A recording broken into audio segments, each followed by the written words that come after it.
This episode of Super Boothers is brought to you by Photo Booth International, home of the PBI Mirror 42, the largest screen mirror photo booth of its kind. Fully brandable, built in the USA, and comes with complete lifetime tech support. Visit photoboothint.com for more details.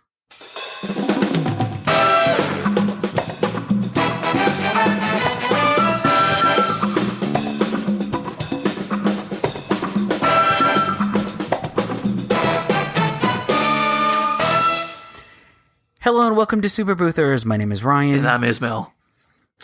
I'm just scrolling through Instagram right now. Why don't you get off that and actually work on your business, buddy? Start making some money. I'm chatting with your wife. Oh, great. It's probably not even a joke. No, it's really not. No, so we were just your lovely wife and I were talking today about Instagram, and like she goes, "How do I get more followers? How do I like make money off my Instagram?" And that really is like kind of a common thing. Yeah, and just as background, my wife is a makeup artist, and that's a lot of people into the makeup are on Instagram and find their makeup artists on Instagram. So that's where a lot of that was coming from. But it's applicable to photo booths as well. It really goes with everything. And I built a personal brand on Instagram. I have about, I had, I think at my most like 18,000 followers, and I haven't really been paying attention to it. So I'm only at 11,000 right now. But it was really interesting how like posting like great content, like, so my personal Instagram is very much curated. Like there's a pattern, it's every other, like I'm clearly telling a story. So when you say you got that many followers, can you tell us a little bit about how you got them? It's really hard. You really have to focus, and we're going to talk about like how to get more followers. You really have to like almost have someone independently doing this nonstop. So one of my friends, she's a florist and her daughter is 16. That is her job. She runs the business's Instagram. So if you have, teenage kids that this is their thing, I would almost like have them, do it for a little allowance or something like, hey, you're going to run this. Whenever this happens, you're going to give me the lead or whatever, and then, go from there.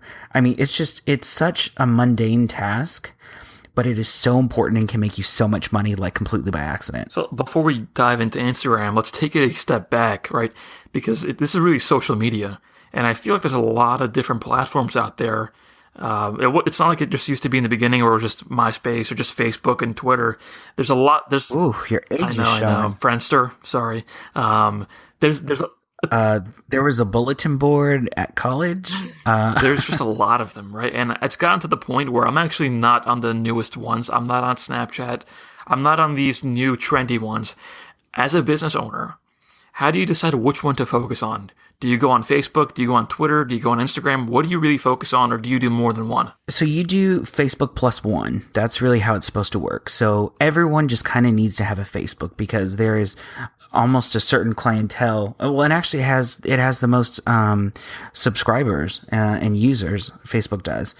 So I would do Facebook plus one and really focus all your energy on that. So whether that's Facebook and Instagram, Facebook and Twitter, Facebook and Snapchat, there used to be, Vine and a couple of other little things that have kind of dropped off, Facebook and YouTube, whatever the case may be, that's really how you need to kind of focus on your business. So for example, those that are photo booth manufacturers, I would suggest you do Facebook and YouTube, because YouTube is not necessarily social media so much as it is a search engine. So whenever you have a problem, you're going to use it like you would Google. So you're going to go in and you're going to type in, hey, how do I fix this problem? Oh, this printer is doing something weird. Let's see if there's a video on it. So that's how you kind of should determine, which one to do is who you're selling to. So if you're selling to brides, probably should be on Instagram. For selling to Donald Trump, might as well go on Twitter. I mean, yeah. That's actually a great point to think about what you're doing, right? So, for example, if you're doing photo booths and your business is about photos, and people that use your product share the photos on Instagram, it just makes logical sense to focus on that platform. Similar to like makeup artists and stuff like that. You have to know where your target market hangs out and uses your product, and I think that's where you should focus. So like with makeup is such a saturated market. And you know, I have friends that do nails. I set one girl up on her Instagram and she actually got a job offer because of her Instagram. I mean, Instagram is kind of like the way of the future. It's how people really find out about what other people are doing. I did just the event that I did, you know, last week. You know, you really need to remember to like geotag where you're at, because let's say you're at like a popular wedding venue and, you know, you're going to have an Instagram where you can geolocate where you took that photo. You're going to have brides that are getting married there always searching, you know, the photos that were taken at that specific venue. That way, if there's an idea that comes up specific to that venue, she possibly could like steal that idea, you know? There are people out there that are skeptical about social media, right? They're very serious business people. They want to focus on growing their business and doing things the old school way. What do you tell people that are skeptical about social media? They view it as just a waste of time. People go on there to kill time. They're not really in the buyer's mindset. How would you explain to them the value of being focused on social? You know what? If you don't want to do it, stay poor. I realize that's your answer for a lot of my questions. It really is. I mean, come on. If you want to take your business to the next level, like you have to like always adapt, always keep changing the game. You know, I mean, it's the only way to get ahead is really to be like a little bit more forward than everyone else. Because if you're falling behind, if you don't have an Instagram right now, you're already behind. Like that's just the way it is. I think that there is a difficulty for certain business owners that are not really techies. It's difficult to keep up with all the changing trends on social. Like, for example, even if you just focus on Facebook, right? There's a lot of things that change over time where they start to focus more on marketplaces. They now allow brands to message people directly through Messenger. And I can see some people that are not really into this stuff get turned off and have that be overwhelming. What are the core things that people should really focus on and not get distracted by all those changing little variables? So this is what we're going to talk about today is, you know, tips to enhance your profile and to really use Instagram to benefit your business. So first off, step one is signing up for an account. Yeah, that makes sense. So what we're going to do is you are going to hopefully get as close to your business name as possible. Sometimes it's not always available, so you have to put in some underscores or, you know, the location that you're in or whatever the case may be. I wouldn't focus too much on the Instagram name, although the shorter the better. And then after that, you need to write an amazing bio. It really like people's attention spans on social media is like just split second. So what needs to happen is you need to make sure that your profile stands out. So what I do on my personal profile, and if you would like to follow me on Instagram, I would encourage you to. My name is at OMG_Ryan_Just. I see what you did there. I see what you did there. Yeah. So whenever I like a photo, it says, "Oh my God, Ryan just liked your photo." Or whenever like I follow you, "Oh my God, Ryan just started following you." Is that why you came up with that name? Yeah. So like, and that's really what I built like my personal brand on. So I would like sell t-shirts with like stupid stuff on it. There's a couple of shirts that are on there that pertain to this particular podcast. However, I would sell shirts and I would go out to the gym and I would like wear these shirts. I'd post a picture of a shirt and people would buy it. Like it is insane how much money I made. I made at the height of it, about $1,000 a month extra just from selling t-shirts on Instagram. So what'd you learn from your experience in that area that can be applied to photo booths? People will buy anything you tell them to. So we're going to go through, I guess, the like setting up. So whenever you do your profile, so for example, on my profile, I use like an emoji and then like explaining what I do. So I have like a little light bulb and then it says entrepreneur. And then it has, you know, a little city skyline and then it says Texas because I run around Texas. I have a little dog paw prints because I have my dog Cooper. I have a little microphone and then it says podcaster.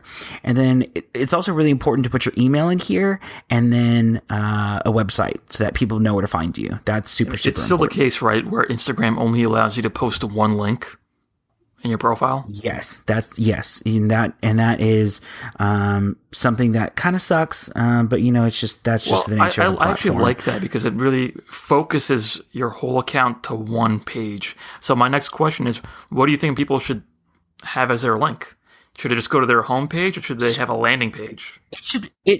It should be the main page, I think. If you want to do a landing page, that's fine. Super Boothers on our Instagram, which I don't even think Ismail knew we had until about 10 minutes ago. Right. So what I do is that our main link is always our next event. So right now it has the link to Hollywood, which is November 13th from 7 to 10. If you want to go, tickets are still available at superboothers.com/events.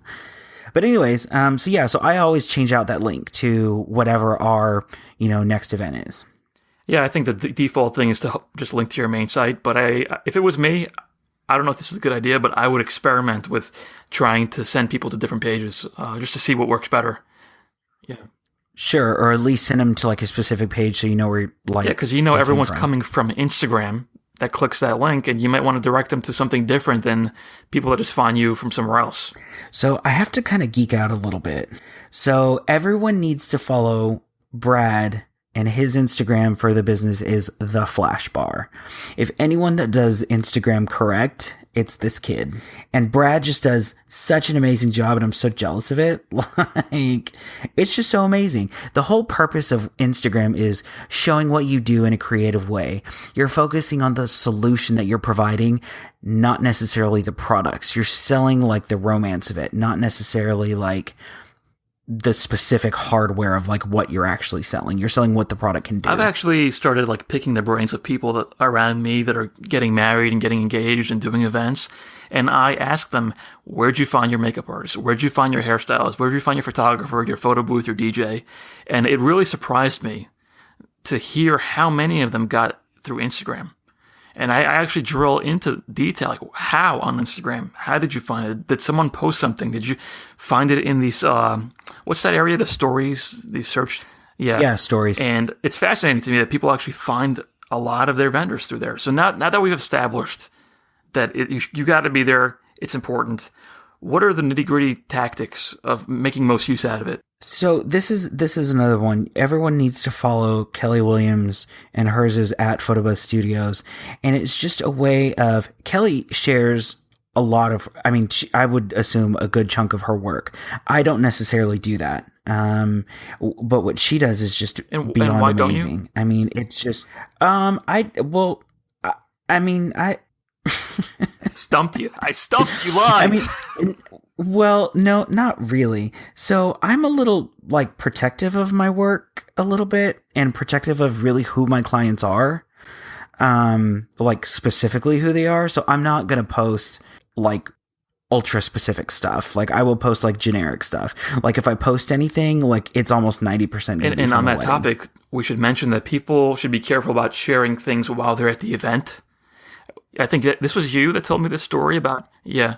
I did tell you that. There was a vendor that shared a photo live at the event, said where he was, and he did it right at the beginning, and he used first and last names, and literally, he might as well have posted someone's social security number. That's literally how much information was out there. And I get what you're doing. You think you're doing a good thing.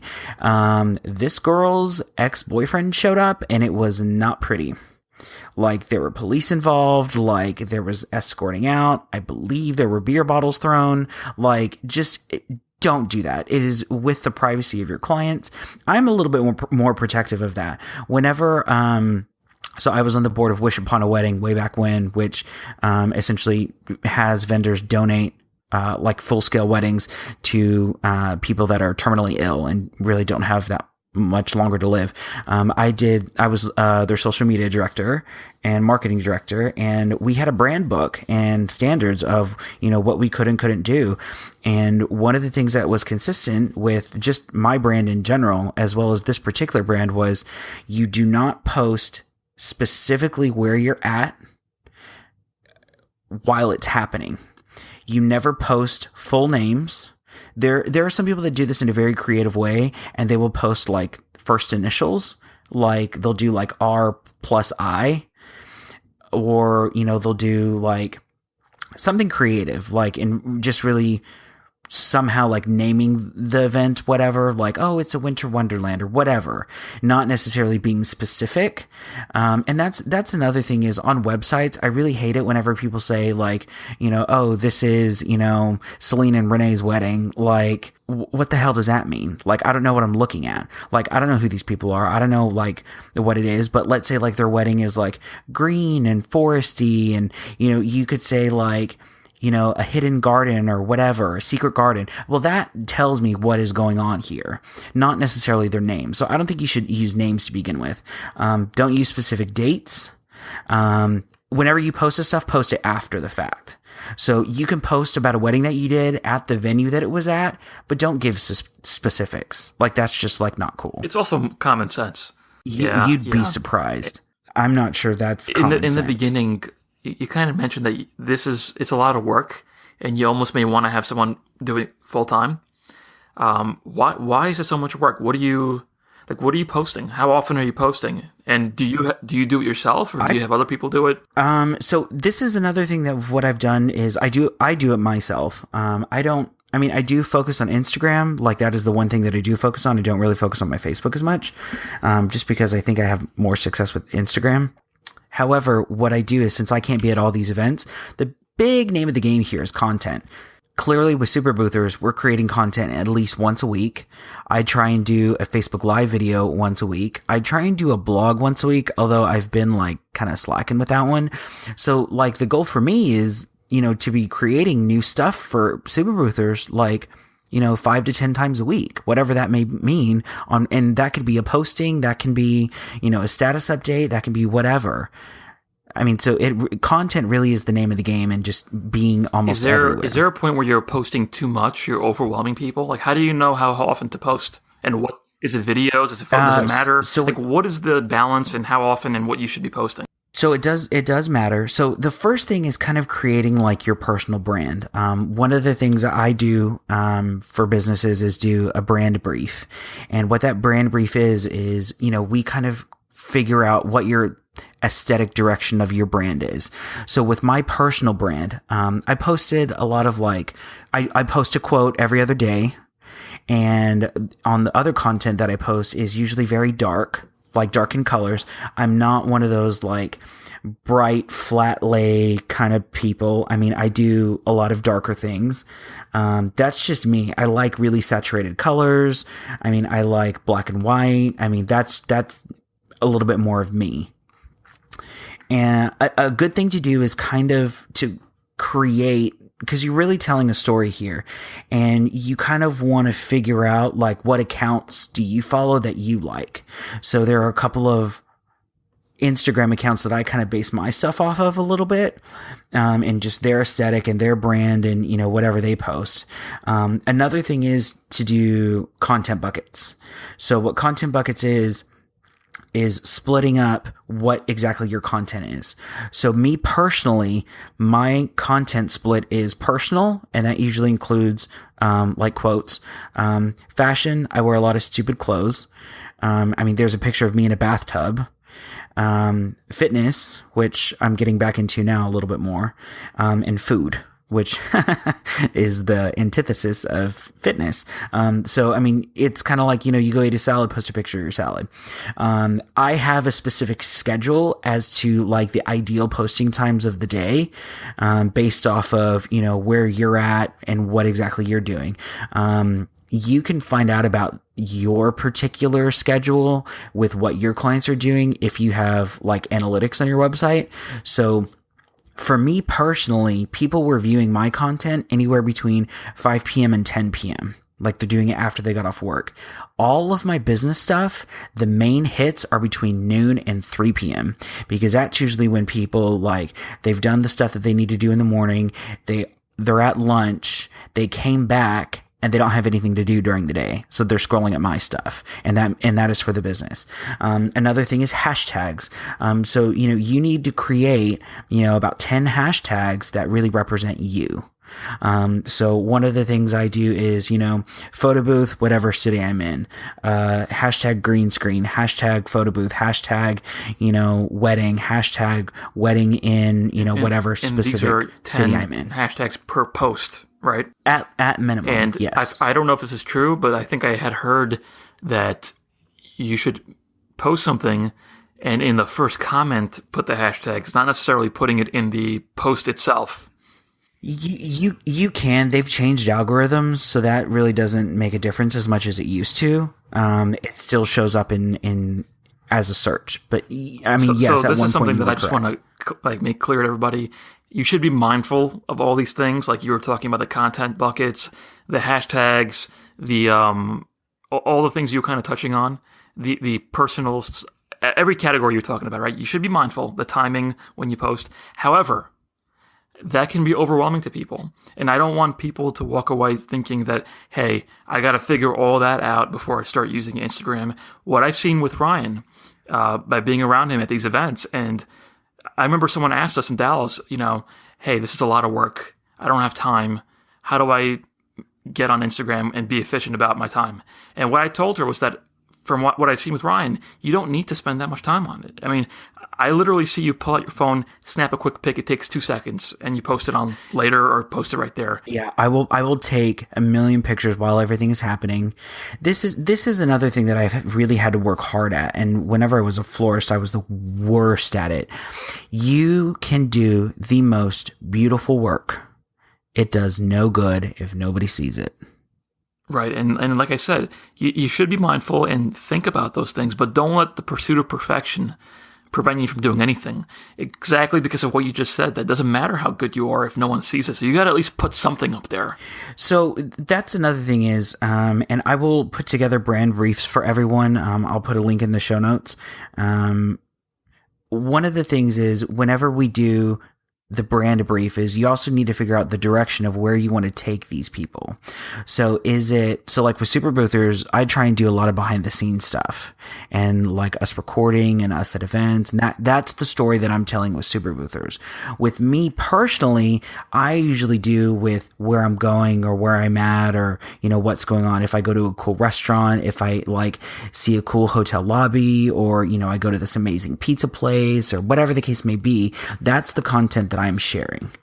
So with you need to be able to share whatever it is that you're doing. If you're doing nothing but weddings, that's exactly what you need to be posting out. And also, it also needs to be with almost kind of what you want a little bit. So there's a friend that I have, he's strictly corporate photographer, has been for like 30 years. That's all he posts is corporate stuff. There's a million trade shows, there's a million meetings. That's just what it is. So there's no social aspect. So he's not posting galas. He's not posting whatever. So if he posted a gala, that would be very off-brand for him. One thing that I remember seeing, I believe it was in a Gary Vee video that I found really interesting that I actually played around with it. He was talking about how on Instagram, and I tried this, you can actually go into the search field and search for things in your area. So if you're in Dallas, Texas, you can search for Dallas, Texas, and see all these posts in that area. But you can also search for things like engaged, or she said yes, and you can find people that just got engaged. And I don't know if you recommend this, Ryan, but Gary was actually saying you message them.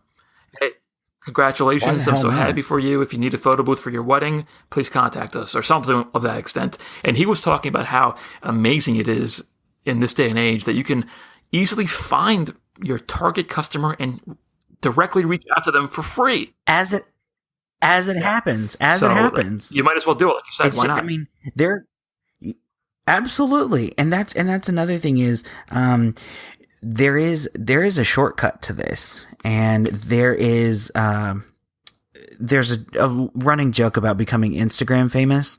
And there is a very way to cut the line to do that. They're called influencers. There are people with large social media followings.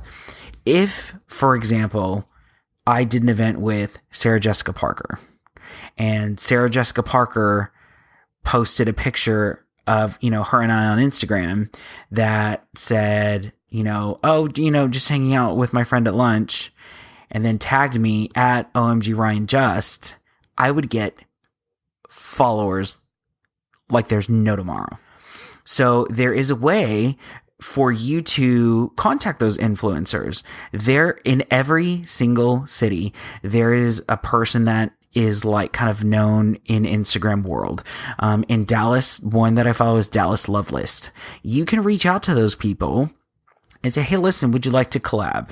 And you know what? We can do a picture of you here, here, here. You know what? Sometimes they're going to charge you for it. Sometimes they're not. It really couldn't hurt. And if you want to split up your ad budget to go to Instagram, by all means. So when I was playing around with that search function, I realized that one thing I wish they did, but I don't think you could, is to search for two things at once, like engaged in Dallas. And I don't think you're able to do that. And I don't think you'll ever be able to do that because they want you to pay for advertising, is my guess. But they have that capability, and I just think it's really cool to play with. I'd recommend everyone tries that out. Go into the search section and search for terms like that lead you to your direct customers. There also is a way for you to change your profile to be business related, and that will give you, and you can do it for free. It'll give you analytics. They'll have a different way to like contact you. I used to have my personal set up as a business. I changed that back once I stopped kind of selling t-shirts as much.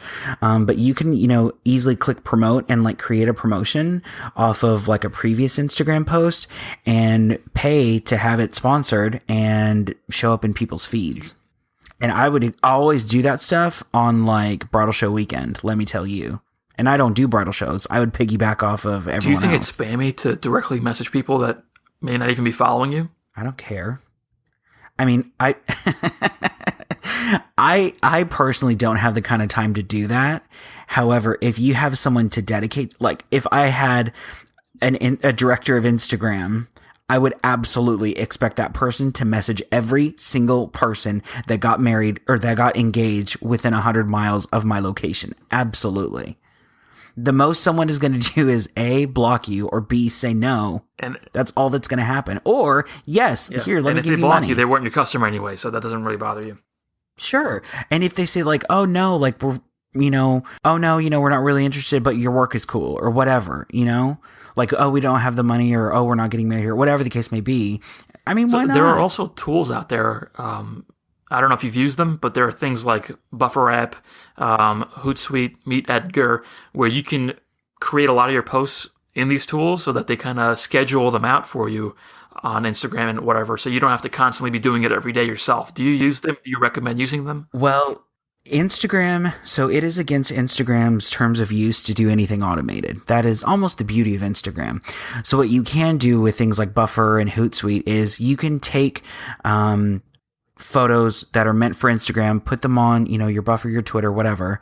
And whenever it's time to schedule it, you can schedule it. And what it'll do is it'll send a notification to your phone and then have you manually share it whenever it's time to share it. It just prompts you to do it so you don't have to think about it. Sure. So all you do is just, swipe right. It automatically opens the app. It's all done. You're going to paste whatever is in the comments because that was already pre-made and then send it out. That is the most you can do as far as scheduling with Instagram. Unlike Facebook, where you can schedule weeks and weeks and weeks out, which I wouldn't recommend doing that. I would only recommend doing max 14 days. And the only reason is because of things like national tragedies. You don't know what's going to happen and you could easily forget. There are times where, a quote will come out and it'll come out at the most inopportune time. That happens rarely, but still, you just kind of have to be aware of, hey, here's what's going on. So so for example, Vegas just happened, it would be very, very stupid of someone to post something that says, oh, blah, blah, blah, come to our gun show this weekend. Like that would just be detrimental. So you just have to kind of pay attention to what's happening in the news and just what's like kind of going out on your schedule. Do you use any of these tools? I used to, whenever I was managing my personal stuff and like 3 other businesses, I would use it all the time. I don't anymore. I used to manage people's social media accounts, and I think in the last 8 months or so, I've kind of stopped doing that. But yeah, I mean, I used to use it and they're great. And, if you have a team of people, you can have people collaborate on it. And that's another thing. My sister's in college right now. I really should just call her and just say, hey, do this for me. So what I do is, so this would be another problem, is how do I get that content to her? So what you can do is with things like Formstack and Typeform and, whatever, what I do is I have my attendants, whenever they're completing their event report, I always have them take a social media photo. And this is become like a little like contest within the employees where they want to see their stuff on our Instagram. Like it's just like a little personal thing for them. I will give them a little bit of money for, a really good photo. Like give me a really good photo and I'll post it. I'll give you some cash. Yeah. And I guess that speaks to the difficulty of Instagram, right? Because they block any of that automation. It by nature requires a lot more work. And that's why people kind of think that, hey, I don't have time. But like you said, you could find college students that are on there all the time anyway and use them to your advantage. I know that there's a couple of apps out there where you can have hire college kids to do stuff and just pay them, whatever. And I know that there's one that just recently came out where you can pay them through the app. Hey, that sounds cool. I don't know the name off the top of my head. I'm trying to look for it right now, but I don't know. If I find it, I'll post it or something like that. But I mean, it can't be hard to find people willing to do stuff essentially from their phone. So that is the thing is let's say I have my sister do this. All I do is put a rule in, Formstack or Typeform or whatever to where whenever an attendant fills out an event report and a photo is attached to there, I can make sure that an email is sent the instant that form is completed and only that information goes to her. And you could just further automate this little setup to where, you really don't have to mess with stuff. Have you seen collabs be used successfully with photo booths? Because I feel like that's something that's generically, it helps a lot in a lot of different places, like from the music industry to YouTube to guest posts on online websites. The collaboration is very beneficial. But have you seen that work for photo booths on Instagram? I think that photo booths is such a subset of an industry. I don't think it is as recognizable. That doesn't mean that it doesn't happen or it's not profitable. What about the things that are you can post video, you can post photos, but you can also do the news stories, right? But those disappear after a while. So would you recommend companies and brands spend time on that? Yeah, I mean, they go away after a day. If you're doing an event, I wouldn't do it if you have anything less than 1,000 followers. I think that's kind of pointless. I'm not going to do stories for super boothers. I mean, we just don't have, that many people following us or listening to this podcast right now. I'm probably talking into thin air. However, one of the things that you can do is this is social media. You need to be social. So you really have to interact with people. Gary Vee is just the perfect man for this. He has a couple books out. One of my favorites is Jab, Jab, Jab, Right Hook. It really talks about how you interact with followers, and that's what is really the key to your growth. I mean, it is posting comments on stuff. Follow. That's almost internet gold in how to almost guarantee someone following you. And just to provide some context, the jab, jab, jab, right hook is basically a metaphor where he's telling people that you should provide content, and then ask for something. So you provide content, whatever that may be, up front, and after you do that enough times, then you've only earned the right to request something, like request the sale, request anything. Request you buy a ticket to Super Boothers in Hollywood. That could be something. So another thing is also to create an interactive hashtag, and this is a hashtag that is specific to you. One of the things that I have set up with my current software is I have a hashtag on the back end where whenever someone clicks Facebook, whenever it clicks Instagram, whenever it clicks Twitter, it auto posts something standard of what I want it to say, just attend an event at whatever with hashtag my hashtag. So you can program that specific hashtag and see how many people are using it. Yeah, I find a lot of people use that as a organizational thing where they can easily search for it and find all the posts with that hashtag. So people just use it for that as a tactic. Yeah, absolutely. I mean, it's a great way it's such a simple strategy, yet it really causes more of your followers to use the hashtag and post images of them with your product because they almost want to be featured on your page. And I've done that before. I mean, that's the just thing is like creating everything to be interactive and social, just that. With social media, I feel like that I feel like I have to give a warning to people that I find people that are really focused on social media get caught up in the vanity metrics, things like, oh, more followers, more likes, more comments, but that doesn't necessarily translate to more business, more money, right? So instead of just saying, how do you get more followers?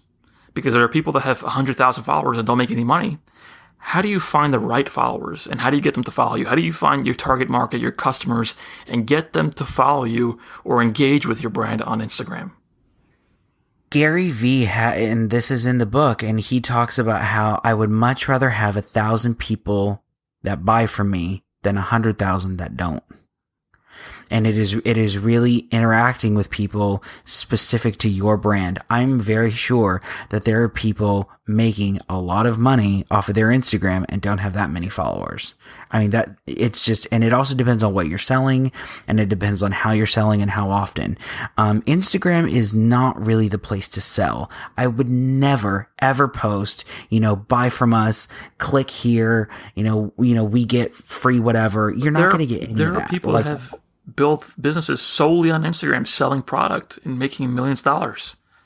So they found a way to make it work. It may not apply to our industry as well for a service. No, and that's the thing is if our business is inherently photo, we need to be showing as most creative content as possible. Yeah. And before I forget, the 1,000 true fans you mentioned, there's a really famous article written by Kevin Kelly. I believe it was in Wired magazine, and we'll have it in the show notes. It's very short, and it talks about how don't get caught up in the numbers, right? Just by having 1,000 true fans of whatever you're doing, of your business or whatever, you can earn a substantial amount of money. So it really harps on the point of getting the right people, not more people. And I really caution people who are listening not to get caught up in numbers and more and more and more, because you can spend all your time chasing fake followers and getting more likes and more comments, and it doesn't really do anything for you. Don't get caught in that trap. Yeah.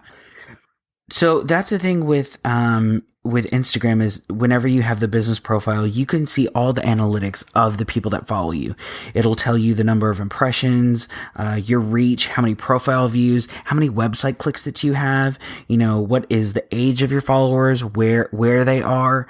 It really gives you a lot of great information. You can take your most successful posts and actually promote those specific ones. And you can see how many views or impressions that particular photo got. Do you speaking of those unique hashtags you create for your brand, do you leverage when people are using your booth and share stuff on social, their photos, do you have a way to leverage everyone sharing stuff online and force them to use your hashtag so they get more exposure? Yeah, you can. Would you recommend it? Sure, why not? Stay poor. Yeah, that's the default response. Really? No, I'm going to come up with a shirt and it's going to say, fine, do you want to stay poor? Do you want to stay poor? That's what it comes down to. Fine, stay poor. Thank you so much for joining us today. We loved having you for our Instagram episode. We hope you got a lot of great information. If you're going to be in Los Angeles, Sydney, or Vegas in the next couple months, please visit our website and come to some of our events. Our website is superboothers.com/events. Follow us on Instagram @superboothers. Don't forget to submit your questions. We're going to be doing 2 giveaways of our Super Boothers coffee mugs. Can't wait to hear from you. Thank you so much. We'll see you next week.